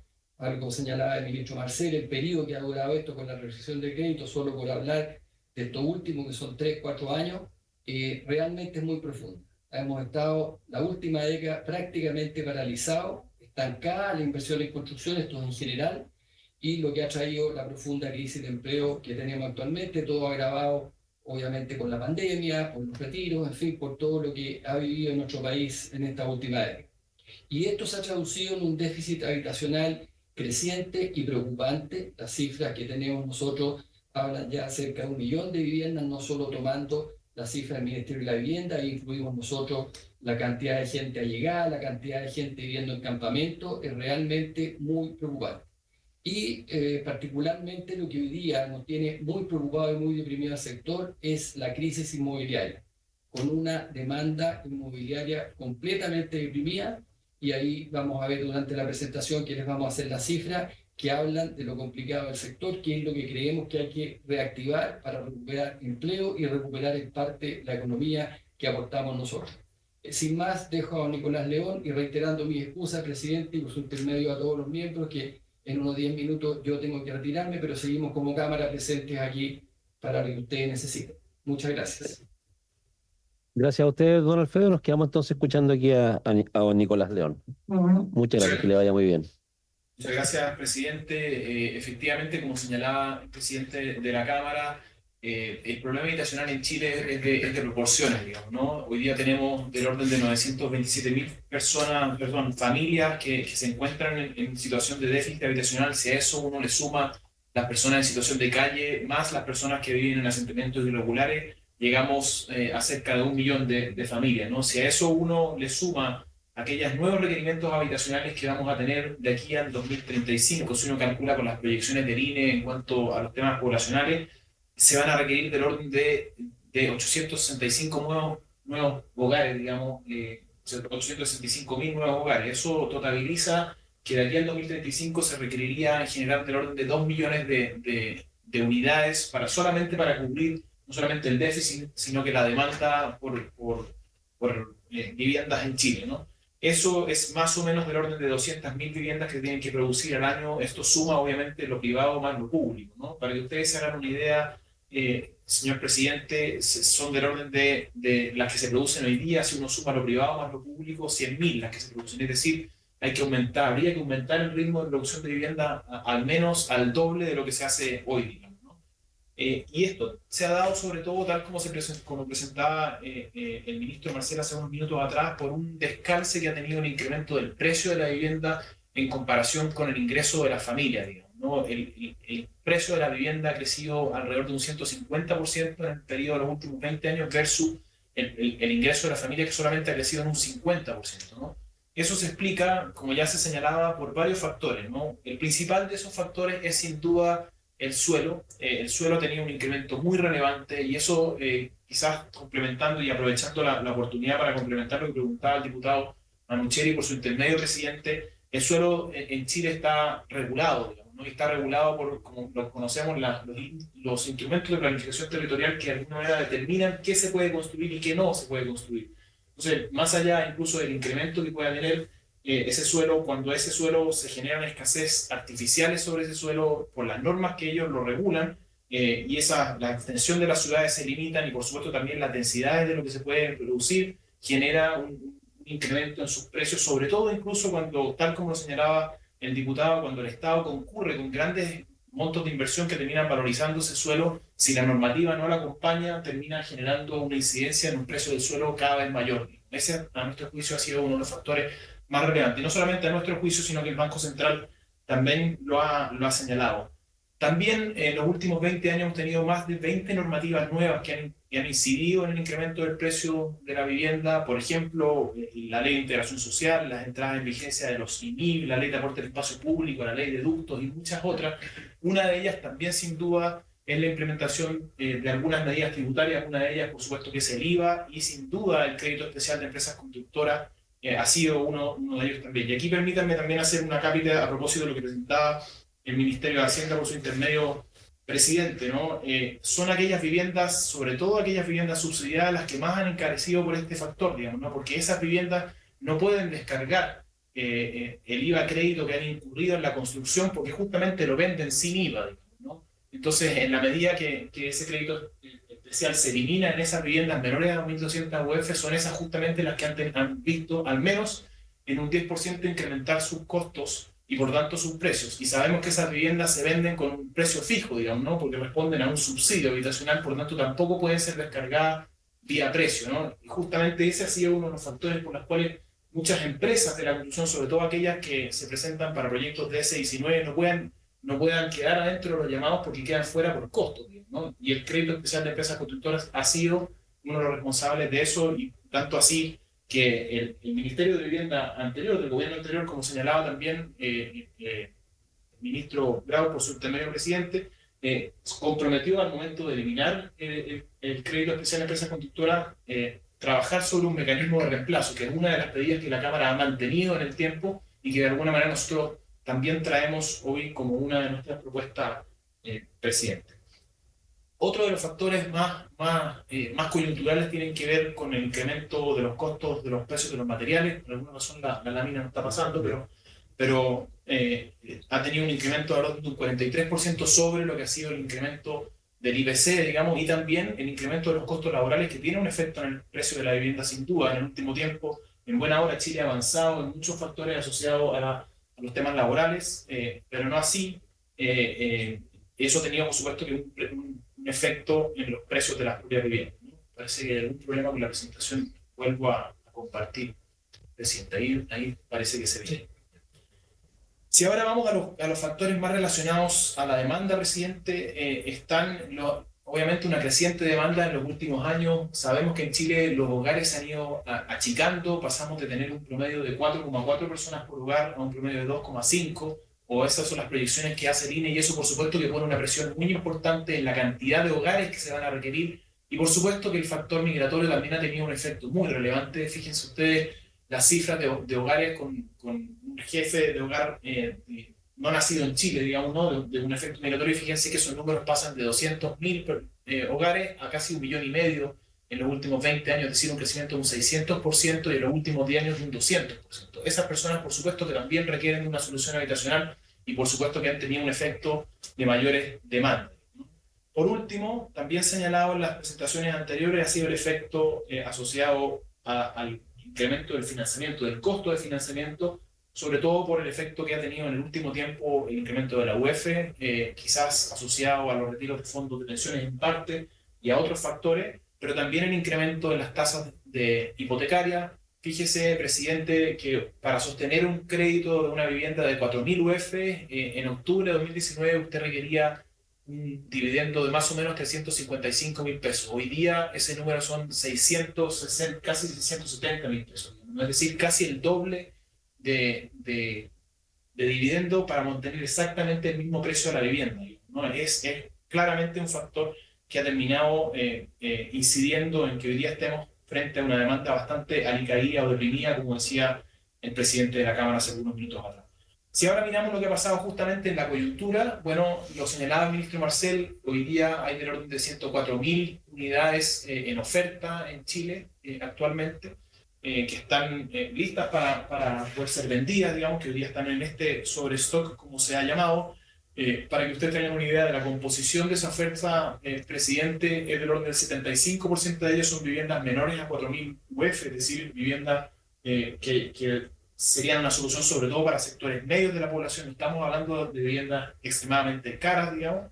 Y también, pensando en ese sobrestock, ¿cuánto tiempo se requeriría? Pensando en hoy día las velocidades de venta, ¿cuánto tiempo se requeriría para poder agotar ese stock? Estamos hablando de alrededor, aquí, bueno, depende de la zona del país, pero del orden de 33 meses para poder agotar esa vivienda. Un mercado sano normalmente está entre 18 y 20, es decir, más de un año y medio, 1 año, 2, 3 meses en exceso de stock, digamos, ¿no? Obviamente eso se ve más profundamente en el sector norte y el sector centro, no así tanto en el sector sur, que ha tenido un comportamiento algo más normal, y por tanto las dificultades son algo distintas, ¿no? Pero es un fenómeno relativamente nacional. Y pensando en las proyecciones de venta que se proyectan para el mercado inmobiliario en este sentido, bueno, como ustedes se darán cuenta, los últimos 4 años, si uno contara las proyecciones que tenemos del 2025 y 2024, estaremos rondando entre las 40 y las 45.000 unidades vendidas a nivel nacional. Eso, si uno lo compara con los promedios históricos de venta en el mercado inmobiliario, que eran alrededor de 60.000 unidades, estamos muy lejos, digamos. Entonces, también permítame hacer una aclaración asociada a lo que planteaba el ministro Marcel. Efectivamente, nosotros estamos proyectando un pequeño incremento hacia el 2025 de un 8% en ventas, después de una caída de un 8% este año, pero siempre muy lejos, digamos, de los promedios históricos, y esto es justamente lo que demuestra, o lo que se asocia con las cifras que presentaba hace algunos minutos atrás, de esas velocidades de venta bastante alicaídas. O sea, una crisis que persiste, digamos, no en ningún caso se aminora. Esto se ha visto reflejado también en los permisos de edificación, presidente. Hoy día estamos en los niveles más bajos de los últimos 30 años de permisos de edificación, y sustenta en parte que estamos viviendo una de las crisis más graves al respecto, ¿no? Y por supuesto que el impacto en empleo, que también fue señalado hace algunos minutos atrás por la diputada Reise, como por su intermedio presidente, el sector de la construcción empleaba, de hecho, previo al estallido social de la pandemia, del orden de 800.000 trabajadores. Si uno proyectara ese incremento, ese crecimiento en el tiempo, debería estar empleando hoy día del orden de 850.000 trabajadores. La realidad es que está empleando 718.000, es decir, estamos entre cerca de 130.000 empleos menos de lo que el potencial del sector podría emplear, es decir, 130.000 familias que hoy día no encuentran su sustento a través de un sector que emplea, sobre todo, que es puerta de entrada a la formalización laboral y por tanto que cumple un rol social muy relevante, como ustedes bien lo saben y lo han compartido. Por lo mismo, presidente, ya acercándonos al final de la presentación, como Cámara queríamos entregar al menos 5 recomendaciones pensando en poder hacer frente a esta verdadera crisis. La primera, y en parte lo que ha presentado también el ministro de Hacienda, tiene que ver con poder aprobar algún mecanismo que permita dinamizar la demanda. Uno de ellos ha sido el subsidio a la compra de viviendas nuevas para sectores medios, con un esquema de apoyo transitorio, sobre todo pensando en los créditos hipotecarios. Lo que se ha conversado es que esto se traduciría en al menos 200 puntos bases para la compra de vivienda hasta 4.000 UF, es decir, algo que podría ser relevante. No hacían tanto quizás solamente la ampliación de garantías, que quizás es lo que comentaba en parte el ministro de Hacienda, que tendría un efecto bastante más acotado a nuestro juicio. Es decir, creemos que tienen que ser de magnitudes de ese nivel las propuestas que se hagan pensando en el nivel de la crisis, ¿no? Segundo, también lo mencionaban en las alocuciones anteriores, la ampliación de las garantías estatales. Creemos que es importante extender las garantías que de hecho tienen vigencia hasta el 31 de diciembre de este año, y también ampliarlas en su rango, pensando en que muchas de las familias se quedan fuera del sueño de la casa propia asociado a la posibilidad de juntar un pie, y estas garantías pretenden apoyar ese problema, ¿no? También se ha planteado, como se comentaba en la sesión, en la eliminación transitoria del IVA, como sabemos que de hecho tuvo un efecto de casi un 14% en el incremento de los costos de la vivienda. Por tanto, una eliminación transitoria del IVA podría ser una respuesta en parte para poder dinamizar la demanda. Y por último, asociado también a lo que se ha conversado hoy día, bueno, como también se prometió en su minuto, un mecanismo que pudiera permitir reemplazar lo que ha sido el SEC, sobre todo pensando en la vivienda que se vende con subsidio, que justamente ha sido la que más ha tenido dificultades, digamos, para hacer frente al incremento de costos, que sí se da en el caso de viviendas subsidiadas, digamos. Incluso en viviendas más allá del subsidio que se ven que tienen costo de construcción de 2.200 UF, digamos, y eso incluso puede llegar a segmentos de los que presentábamos hace algunos minutos atrás. Y por lo mismo también, como Cámara, hemos propuesto la idea de hacer extensivo el sector de la construcción de manera transitoria, un sistema similar al del IVA exportador, digamos, que hoy día está regulado, que existe, que de hecho se aplica en ciertos segmentos de la economía, y que podría tener un efecto, por ejemplo, de caja asociado a la eliminación de este SEC, sobre todo para el mundo más bien privado y no aquellos que venden viviendas con subsidio. Por último, quizás un mensaje más final y general, presidente. Creemos que el desafío de la asequibilidad de la vivienda no puede dejar indiferente a nadie. Esto no es solamente un tema asociado al sector público, sino que también al sector privado, los bancos, las autoridades locales, es decir, a todos, porque la magnitud del desafío efectivamente lo es muy grande, ¿no? Y la urgencia de esta crisis creemos que nos obliga a llegar a acuerdos rápidamente y a tomar medidas algo más disruptivas de las que hemos estado tomando hasta el día de hoy, presidente. Muchas gracias por el espacio. Gracias, don Nicolás, por la presentación. ¿Nos la podrían hacer llegar a la Secretaría de la Comisión, por favor, para poder compartirla con los diputados y diputadas? Sin duda, presidente. Considero Muchas gracias. Ofrezco la palabra, diputadas, diputados. Diputado Boris Barrera, tiene la Sí, palabra. yo tengo una pregunta, presidente, para ello. Que en el diagnóstico hablaba más o menos una proyección de casa, de viviendas que se iban a necesitar de aquí al 2035,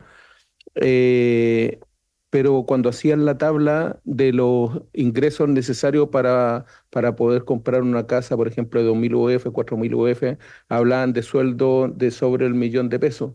Entonces me gustaría saber si de ese estimado que tienen de viviendas que se van a necesitar, cuántas de esas son las que realmente van a poder acceder a comprar esas casas, considerando de que la media de los sueldos de Chile son 582.000 pesos.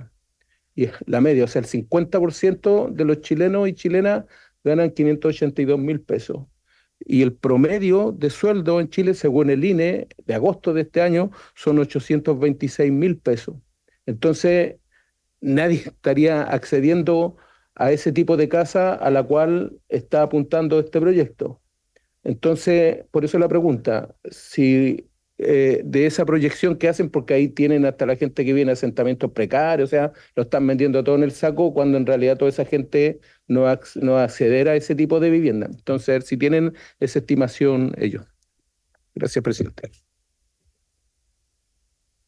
Diputada Baise, tiene la palabra. Mismo sentido, tener claridad sobre, bueno, con la otra mirada también, por la visión respecto al efecto en la recaudación. Si ellos tienen calculado, porque yo tengo la otra mirada, el ministro Marcel recién dijo que era menos rentable, digamos, para el gobierno la recaudación, pero yo lo que tengo, y por eso, de acuerdo a las cifras, que es lo que está también diciendo el diputado Barrera, respecto a cuánto va a ser la demanda que ellos esperan que aumente aplicando todas estas medidas, porque eso significa un aumento de impuestos también, y que no es menor.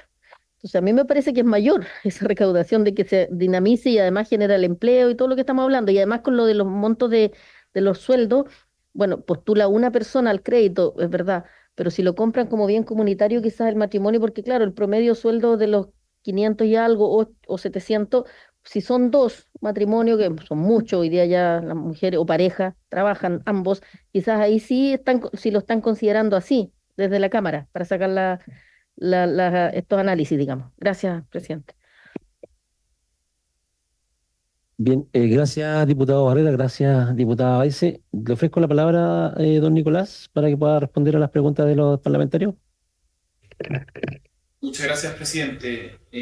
Sí, efectivamente, a lo que señala el diputado Barrera, están considerados porque justamente como explicaba en la presentación, aquí estamos hablando no solamente de las viviendas que se producen para el sector privado, que en general, de hecho, en general están por sobre las 1.500 hasta 14.000, 15.000 UF, digamos, ¿no? Pero el segmento de venta es sobre todo arriba de las 2.000 UF, pero también está considerado el esfuerzo que hace el Estado. Digamos. Sabemos que el Estado hoy día atiende al menos a los 4 primeros deciles de la población en su conjunto, y la generación de esa vivienda también ha sido una vivienda que se ha encarecido justamente por los efectos, por ejemplo, de la normativa que hablábamos hace algunos minutos atrás. El mismo crédito especial de empresas constructoras tuvo un efecto en el encarecimiento de esa vivienda, y por lo tanto el problema del encarecimiento de la vivienda es algo que es transversal, digamos. No es solamente algo que le afecta al sector privado, sino que también le afecta al sector público. De hecho,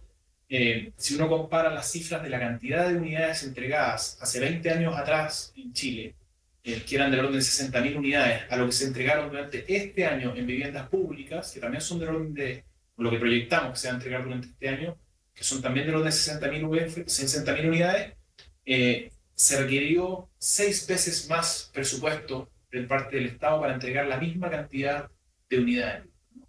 Es decir, el Estado está sufriendo las consecuencias de esa misma propia regulación que ha ido aprobando y que ha hecho que se encarezca la vivienda, y especialmente el encarecimiento de ese suelo asociado, insisto, a normativa. El suelo hoy día en Chile está regulado, ¿no? Y ese es en parte el tema, pero también otras normativas como las que hemos hablado hoy día, algunas de ellas tributarias, insisto, ley de ducto, ley de aporte del espacio público, ley de MIP, temas, etcétera, ¿no? Para no sobreabundar. Y en cuanto a la recaudación, efectivamente, por ejemplo, la medida que señalaba, de hecho, el ministro de Hacienda, que hemos estado en conversaciones con la ABIF, con la con el Banco Estado y también con el Ministerio de Vivienda, es una medida que de alguna manera estaría en parte autocontenida, digamos, ¿no? Porque la mayor recaudación que generaría el efecto de, por ejemplo, de IVA asociado a la mayor cantidad de viviendas que se venderían por el hecho de subsidiar en parte esas tasas, generaría un incremento de ingresos importante por ese efecto, que de alguna manera el pago sería bastante espaciado en el tiempo, digamos, ¿no? Porque al ser un subsidio a la tasa de interés, eso pegaría en los créditos hipotecarios de aquí a los próximos 20, incluso 30 años, y al traer a valor presente ese costo para el Estado, compararlo con el mayor ingreso que tendría por efecto de IVA, tiene un efecto que es bastante neutro, digamos, ¿no? Entonces, hay medidas de las cuales se están presentando que tienen efectos bastante neutros, y por lo mismo el llamado que hemos hecho como Cámara es a poder evaluarlas en su conjunto, y tal como lo señalaba el ministro de Hacienda, es justamente lo que se está en parte haciendo. Muchas gracias, don Nicolás, por su presentación, también por la respuesta a los parlamentarios. Vamos a proceder a la votación en general de este proyecto. ¿El ministro quiere tomar la palabra? ¿Estamos? Solo quiero señalar lo que planteó el ministro, que por las distintas razones que él planteó, por vulnerar, digamos, los principios de nuestra Constitución, por comprometer el financiamiento a la PGU, que es un tema muy relevante, y también porque a nuestro juicio no se centra en los elementos fundamentales que sí creemos que estamos abordando como gobierno en trabajo, insisto, con la misma Cámara y otros actores. Creemos que no es una buena idea aprobar este proyecto, presidente. Diputada Baisi. No, solo yo quería solicitar, porque están también conectados de la Cámara Chilena de Construcción de la región del Biobío, si usted les pudiese dar la palabra, aunque sean 2 minutos, porque recordemos que yo planteé y le había pedido que lo invitara acá, y fue junto con la invitación que invitaron ustedes a la Ahí Nacional, tenemos pero está el presidente allá, es Sergio Jara, es una de las personas, y el presidente están ahí.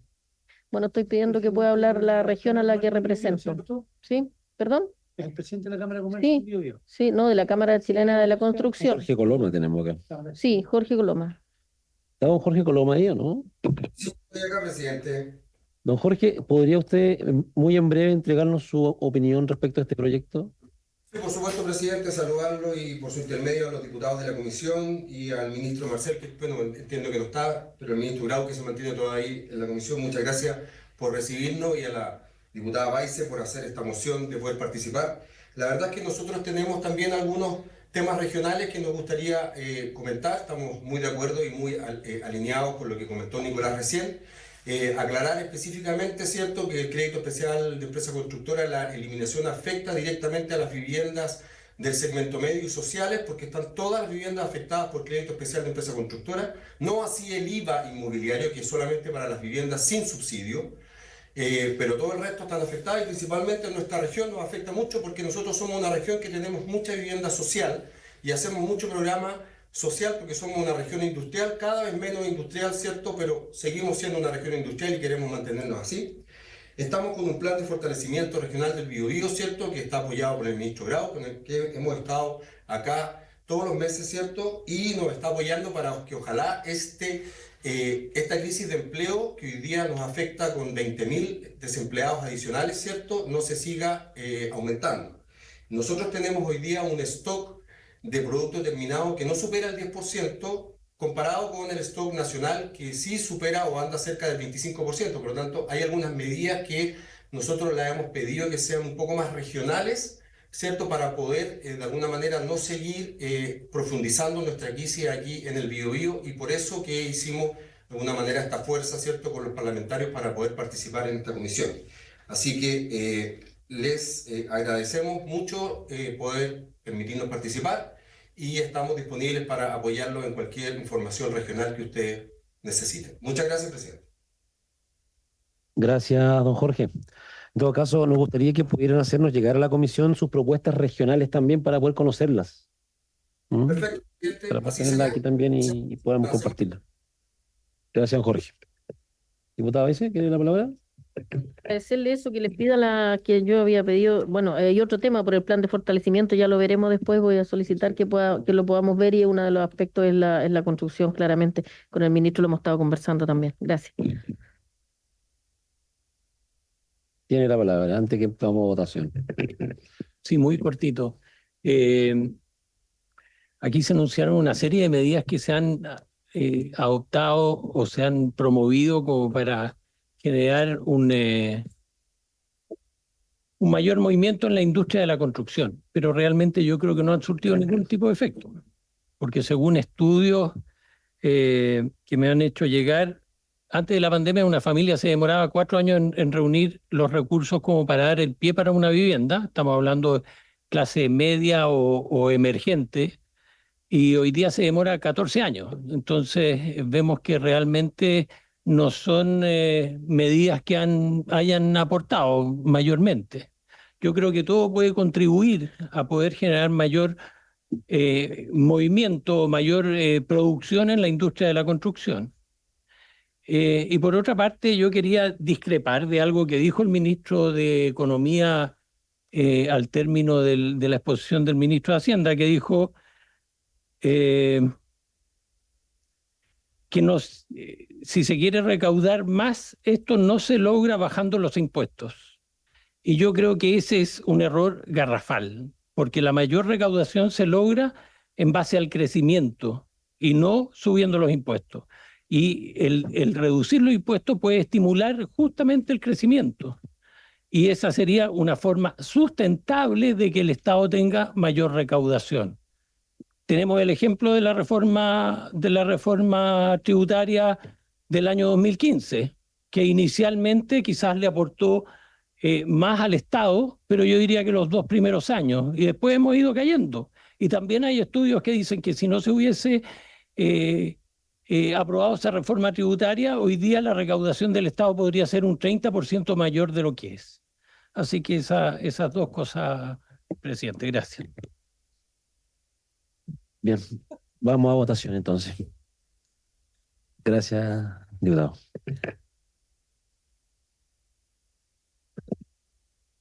En votación general, el boletín 17.004-07. Diputado Barrera. Sí, presidente, voy a justificar un poquito. Creo que es un proyecto súper complejo. La verdad es que a todas luces nosotros no son atribuciones nuestras. Hay hartos proyectos que hacemos de repente que están así como al filo, que uno le puede dar alguna interpretación, pero este proyecto claramente es inadmisible por donde uno lo mire. Y aquí se han hablado de muchos factores y claro, se ha hablado también, recién el diputado Matterson decía lo que le cuesta a una familia poder comprar, pero Chile, recordemos, Chile es un país que tiene problemas con los ingresos de las personas. En Chile se gana la gente común y corriente, o sea, recién les dije, la media de los chilenos, o sea, la mitad de los chilenos gana 500 y tantos mil pesos, aunque junten dos sueldos, no van a alcanzar a comprar una casa de 4.000 UF, ni de 2.000 tampoco. O sea, son muchos factores los que inciden y el tema de la recaudación, la verdad es que es preocupante porque está en juego el tema de la PGU. La PGU esperemos que venga pronto, que venga el próximo año el aumento de la PGU, sea cual sea el acuerdo, creo que lo que hay acuerdo realmente en el aumento de la PGU, y si no es la PGU va a ser cualquier cosa porque al tener menos recaudación obviamente puede afectar la salud, puede afectar la seguridad, una infinidad de cosas. Los números están ahí, los dio el ministro, los números que pueden, o la recaudación que se puede recibir por crecimiento bajando los impuestos no está aquí en la mesa. Ese dato no está, no lo ha dado nadie. Entonces creo de que ante ese riesgo creo que sería súper irresponsable que, de acuerdo a mi punto de vista, obviamente, de que podamos aprobar este proyecto, así que yo voto en contra. El diputado Barrera vota en contra. Diputado Bernales no está, diputada Bravo, está, y diputado Venegas tampoco está, diputado Calisto, diputada Cid. Sí. Bueno, ya lo dije recién, yo creo que esta no es la forma de avanzar en esto. Si bien siempre he apoyado la baja de los impuestos, creo que esto se tiene que trabajar aún mejor. Este proyecto es una reforma constitucional, no es para verlo en esta comisión. Y estoy convencida que la mejor manera de poder ayudar al sector de la construcción, a las pymes y en general al país es activando la economía. Y eso no se hace de esta forma. Creo que hay que trabajar en algo mucho más profundo y que todos aportemos en esa línea. Así que yo rechazo esta moción, presidente. Está en contra. Diputado Carrera, reemplazado por la diputada Nayan, que está taparía. Diputado Durán, no está. Diputado Moreira tampoco. Diputado Manucheri. Manucheri, Presidente, yo creo que si bien esto puede haber tenido un buen espíritu, creo que los argumentos que han expuesto el ministro y los colegas creo que son muy contundentes justamente para no votar favorablemente a esta propuesta. No obstante, creo que el debate sí ha sido muy enriquecedor y ha permitido el poder escuchar. Creo que las medidas que ha planteado la Cámara Chilena de la Construcción, muchas de ellas son absolutamente necesarias que se puedan discutir para poder reactivar una industria tan importante para nuestro país, para nuestra economía y por sobre todo para la gente. Por eso, presidente, yo me voy a abstener en esta votación. Diputado Manucheri se abstiene. Diputado Matheson. Gracias. La verdad es que yo creo que todas las medidas que uno pueda tomar para reactivar la industria de la construcción son positivas. Como decía anteriormente, un alza de impuestos no necesariamente significa una mayor recaudación del Estado.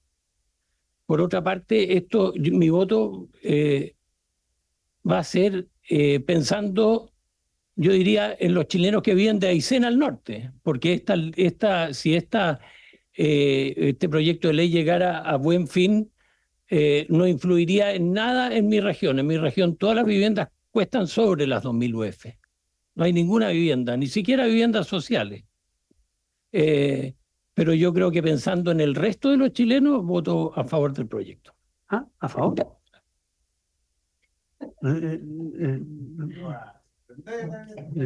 A favor. Perdón, diputada Baize. Bueno, yo sí voy a votar pensando en mi región, que efectivamente tiene un efecto importante y va en la línea de lo que yo creo que es la reactivación económica, que tiene que ver con rebajar impuestos, y ya pasó la etapa de la admisibilidad esto, porque esto es una reforma constitucional, y hoy día la estamos votando y es nuestra facultad. Por lo tanto, creo que todos los elementos que ahí están señalados en este plan, que se condice con el plan de fortalecimiento para la región del Biobío después de la crisis que hemos vivido de la industria, y que, insisto, más allá de la vivienda en sí, tiene un efecto en los empleos, y además me parece que son medidas que son razonables. Por lo tanto, voto a favor. A favor, diputada Baize. Diputado Winter, no está. Diputado Pino. Gracias, Álvaro. Bueno, escuchando los planteamientos del ministro, el cual hay mucho de razón en lo que plantea, lo mismo los colegas parlamentarios, pero hay realidades regionales que también escapan a lo que hablamos nosotros aquí en esta mesa, ya a lo que nosotros vemos aquí en El Pensador o que escuchamos muchas veces entre una reunión y otra. Hay realidades como la que vive mi región de Coquimbo, en donde lamentablemente tenemos también una situación bastante complicada con los temas inmobiliarios.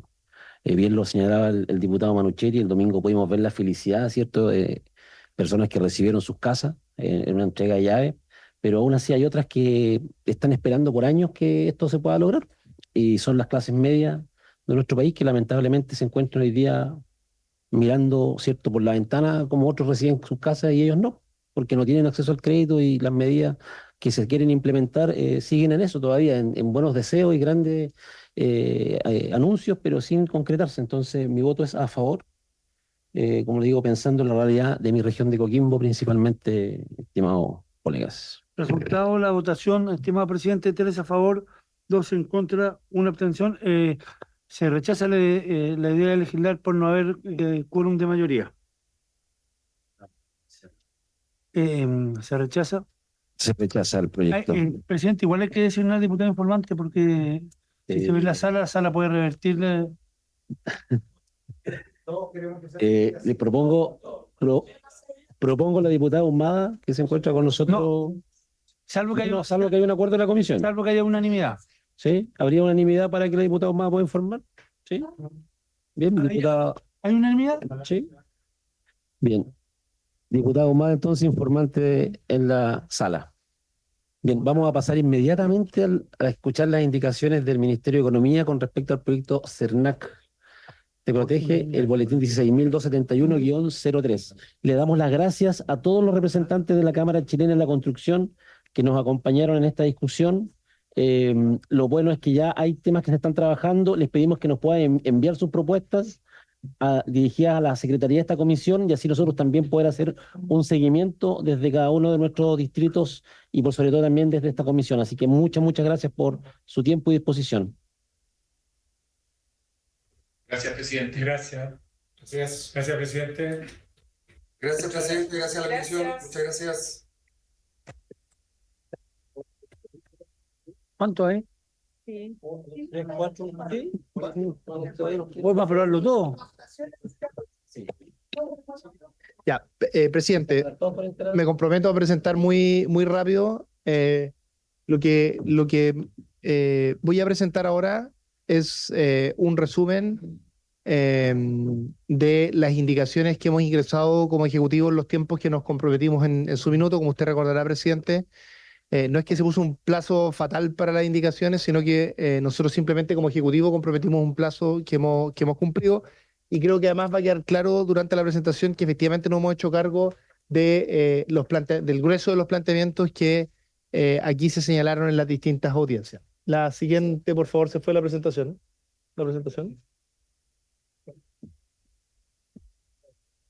La siguiente. Gracias. Entonces, voy a hablar de estos 4 tipos de indicaciones. Indicaciones sobre el procedimiento sancionatorio, indicaciones que fortalecen las asociaciones de consumidores, indicaciones que reconocen un modelo de mediación ante instituciones acreditadas y, finalmente, indicaciones que reconocen el rol del CERNAC ante el comercio informal. La siguiente, por favor. La siguiente. Entonces, parto por indicaciones que fortalecen la eficiencia e imparcialidad de la solución en caso individual del CERNAC. Recuerde que este proyecto tiene como foco los reclamos individuales. Para efectos de la exposición, en rojo, abajo, de cada una de las indicaciones que planteamos, está quién nos propuso esto, para que exista una cierta trazabilidad respecto a cómo fue el debate y lo que nosotros nos hicimos cargo. Entonces, estas son sugerencias principalmente de la Corte Suprema, de algunos académicos y de ODECO, que es una de las organizaciones de consumidores. Lo primero es que se elimina el agotamiento de la vía administrativa. ¿Qué significa esto? Que si una empresa, por ejemplo, no está de acuerdo con una sanción que fija el CERNAC, puede o bien reclamar por vía administrativa en el mismo CERNAC o puede saltarse eso e ir directamente al juzgado de policía local. Antes se le exigía pasar por toda la vía administrativa. Eso cambia. Lo segundo, hay algunos ajustes relativamente menores, pero que solicitó la Corte Suprema relativo a los tiempos.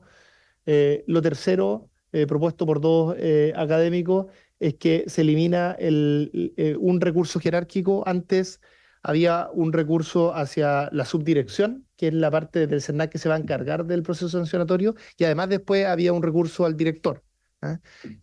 Como el director, la idea es fortalecer esta idea de muralla china, entonces se nos propuso eliminar el recurso frente al director.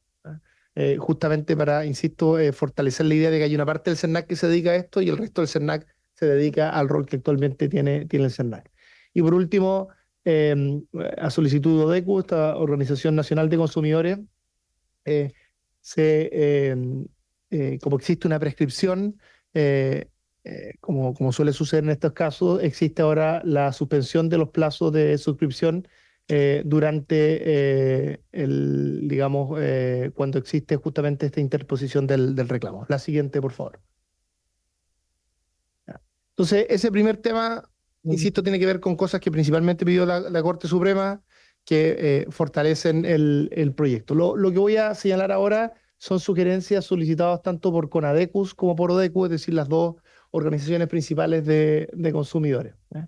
Lo primero, que es bien importante para ellos, porque está muy relacionado con la posibilidad real de financiamiento, en fin, para poder llevar a cabo su importante tarea que realizan con organizaciones de consumidores, es que en este caso, que es una excepción del proyecto, cuando se trata de una causa colectiva en la que estas asociaciones de consumidores puedan representar a los consumidores afectados en caso que se falle a favor de la postura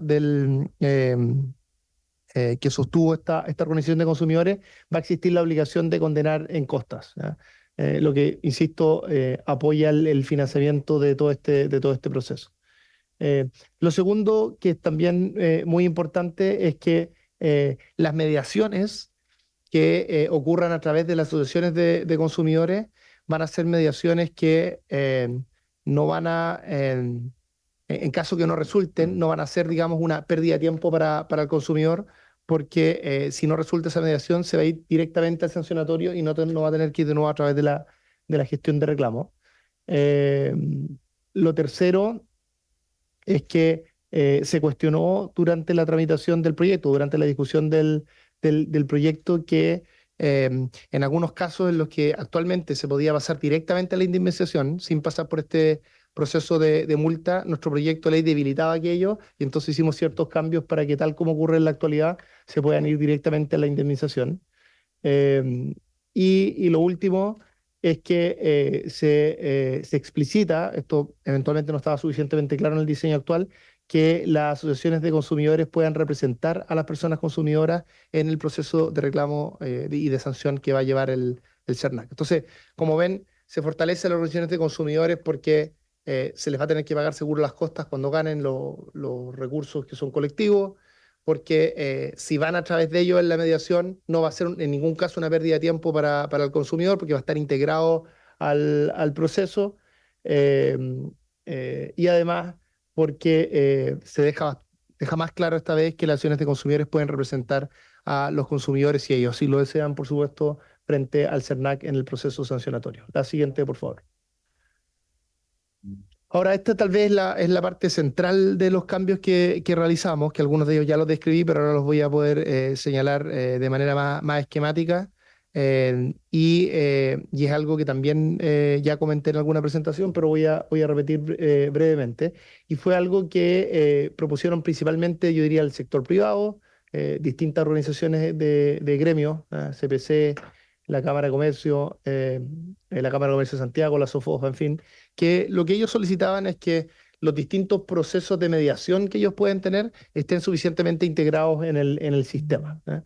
Y estos argumentos nosotros los consideramos razonables en el caso de mediaciones individuales. Entonces, el sistema, la siguiente, por favor, el sistema actual, es decir, en el proyecto de ley sin indicaciones, es lo que está arriba, y en el proyecto de ley con indicaciones, que ustedes ya pueden revisar, en lo que está abajo. Entonces, ¿cómo era lo que funcionaba arriba? Si alguien, digamos, reclamaba a través de algún espacio gestionado en la empresa, directamente eso no tenía mayor relevancia y simplemente se consideraba como obligación de postventa. Si se reclamaba a través del CERNAC, seguía todo un track con los distintos pasos que ya hemos conversado en distintas ocasiones, y se reclamaba a través de la Asociación de Consumidores. Estaba la posibilidad de mediaciones individuales, pero eso no estaba necesariamente integrado con el procedimiento sancionatorio del CERNAC. ¿Cómo funciona ahora? Si uno hace esta mediación individual, tanto a través de algo que, digamos, algún centro de mediación que dependa de las empresas, o de los gremios más bien, o otra vez de asociación de consumidores, si hay acuerdo en esa mediación, eso va a tener un valor mayor de lo que tiene actualmente, y en el caso que no haya acuerdo, se puede ir directamente al procedimiento sancionatorio. Por lo tanto, está integrado y no hay, como comentaba antes, eventualmente una pérdida de tiempo. La siguiente, por favor. Como este proyecto de ley genera esta posibilidad de estas mediaciones, ya sea a través de centros de mediación que vengan de gremios empresariales o centros de mediación que respondan a una organización de consumidores, es muy importante dejar bien claro en el proyecto de ley cuál es el estándar que deben cumplir estos centros de mediación y cuáles son los derechos y deberes de las distintas partes involucradas. Entonces, un resumen bien breve de cómo funciona esto. Primero, por supuesto, esto es voluntario para ambas partes. O sea, los consumidores tienen que querer ir por esta mediación y también la empresa que está siendo reclamada también tiene el derecho a concurrir a este espacio. Segundo, esto tiene que ser gratuito para los consumidores, ¿ya? Eso significa que lo van a pagar las empresas que participen en ese proceso, ¿ya? Como comentaba anteriormente, si esta mediación se frustra, pueden pasar directamente al procedimiento sancionatorio sin necesidad de pasar previamente por la gestión de reclamos. La siguiente, por favor. Como estos son procesos que no van a ocurrir al interior del CERNAC, donde en el CERNAC uno podría tener cierta garantía porque sería un funcionario público, en fin, uno tiene que poner garantía a estos procesos. Y en particular son muy importantes las garantías de información. Por ejemplo, los consumidores tienen que saber, se les tiene que señalar en el fondo, que en caso que esta mediación no resulte, ellos van a tener derecho a un procedimiento sancionatorio. Esto es bien importante porque el procedimiento sancionatorio, en última instancia, tiene, como ustedes recuerdan, un componente, un incentivo disuasivo en el fondo. Lo que uno busca es no llegar al proceso sancionatorio, pero como está la amenaza de llegar al proceso sancionatorio, entonces el privado se allane a encontrar una solución en esta mediación en conjunto con el consumidor afectado. Pero eso el consumidor lo tiene que saber. Entonces es bien importante aquí salvaguardar cómo va a ser esa relación entre consumidor y estos centros de mediación. Entonces eso es lo primero que está allí. Lo segundo es que, por supuesto, aquí nosotros estamos apostando porque los consumidores y las empresas, a través de un centro que permite la mediación y un imparcial que hace esa mediación, puedan llegar a un acuerdo entre ellos. Pero es importante señalar que ese acuerdo no puede ser sobre cualquier cosa, ¿no? Por de pronto, por ejemplo, uno no puede hacer un acuerdo que verse sobre cláusulas abusivas, que es una competencia exclusiva de los tribunales. Es decir, vamos a favorecer los acuerdos, pero en el tema específico que se está tratando y que no vulnere los derechos del consumidor. Y por último está la idea de que esto sea una regulación liviana, algo relativamente simple para que efectivamente pueda ser utilizado de manera rápida, insisto, voluntaria y, repito, con gratuidad para el consumidor. La siguiente, por favor. Es bien importante que en esta mediación, si hay cierta información que es privada de las distintas partes, eso se respete, es decir, exista confidencialidad, salvo materias relacionadas y una información muy general que permita darle un seguimiento estadístico a este proceso, ¿ya? Y eso también lo resguarda el proyecto de ley. La siguiente, por favor.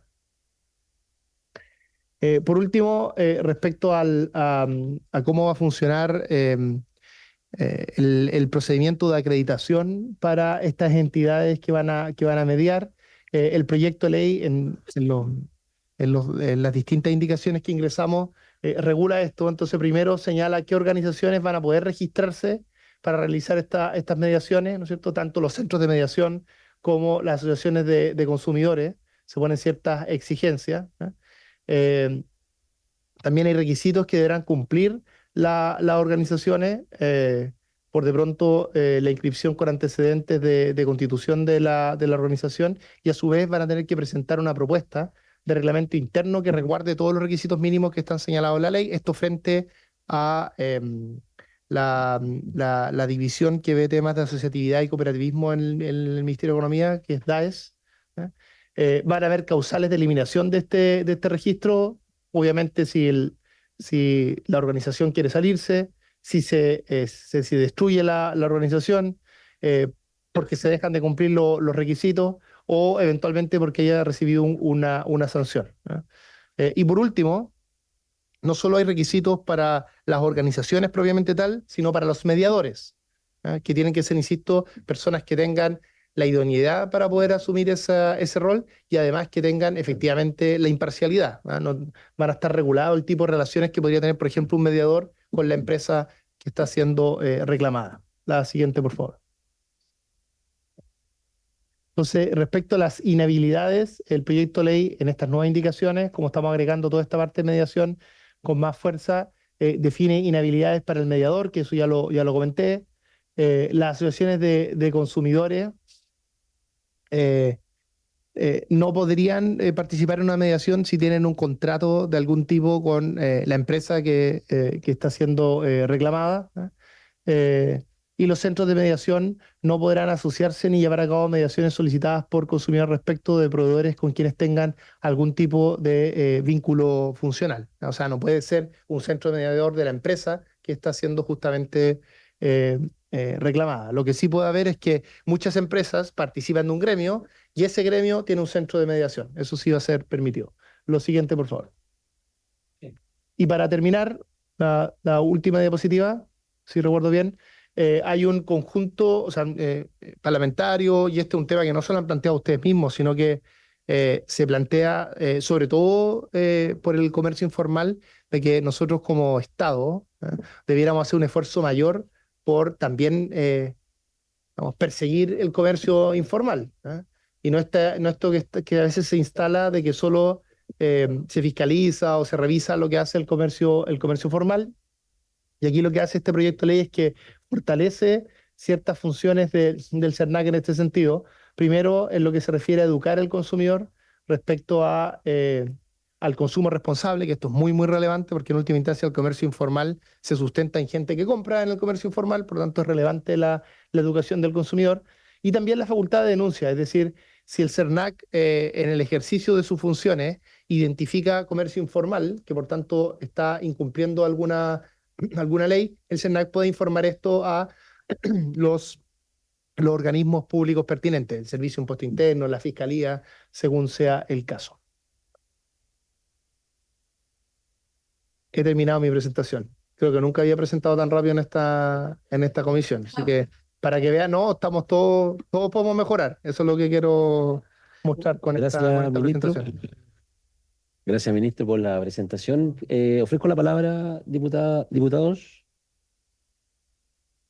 Bien, no habiendo palabras. Sí, yo creo que quedó claro. Sí, adelante, diputada. Sí. Solo por su intermedio, presidente, preguntarle al ministro, ¿esto es lo que se vio con los asesores también nuestros y se conversó y se buscó puntos de encuentro? ¿Estarían como todo ok o no? Esa es la consulta. Gracias, presidente. A ver, si esto se ha conversado con los asesores, sí. No solo antes, o sea, se conversó antes de presentar las indicaciones y posterior a conversar las indicaciones han ido conversando, en fin. Ahora, si las indicaciones, yo diría que acercan las posturas, yo también creo que sí, porque en el fondo lo que está haciendo el proyecto de ley es dando más oportunidad a los consumidores y recogiendo parte importante de lo que se planteó. Por ejemplo, hubo preocupación de, qué sé yo, la diputada Bravo, el diputado Manucheri respecto al rol de las asociaciones de consumidores. Eso yo creo que está bien recogido. Hubo más bien preocupación de la oposición respecto a que diéramos la oportunidad de que las empresas pudieran resolver esto a través de diversos mecanismos, y eso está recogido por estos espacios de mediación. Ahora, si eso es suficiente para que la oposición esté de acuerdo con que el SERNAC tenga esta facultad sancionatoria, esa es una respuesta que tienen que dar ustedes, diputada, por su intermedio, presidente. Pero yo creo que hemos hecho de verdad, creo, un esfuerzo importante por acercar las posturas. Gracias, ministro, por las aclaraciones. Bueno, quiero hacer dos recordatorios. La próxima semana tenemos citado por Natal hasta total despacho el primer punto de la tabla, Álvaro, ¿cierto? Sí. Y bueno, y luego iniciaríamos la votación de este proyecto. Ya se han hecho todas las aclaraciones, ¿cierto?, por parte del ministro, ya se presentaron las indicaciones. Tenemos ya el comparado, obviamente los parlamentarios que quieran seguir colocando indicaciones durante la misma comisión lo pueden hacer, así que eso, como ya todos lo sabemos, así que sin problema para poder discutirlo y ya comenzar esta tramitación que yo creo que es tan necesaria. Próxima semana, luego de votar el postnatal. Sí. Así que por haberse cumplido el objeto de la sesión, esta se levanta.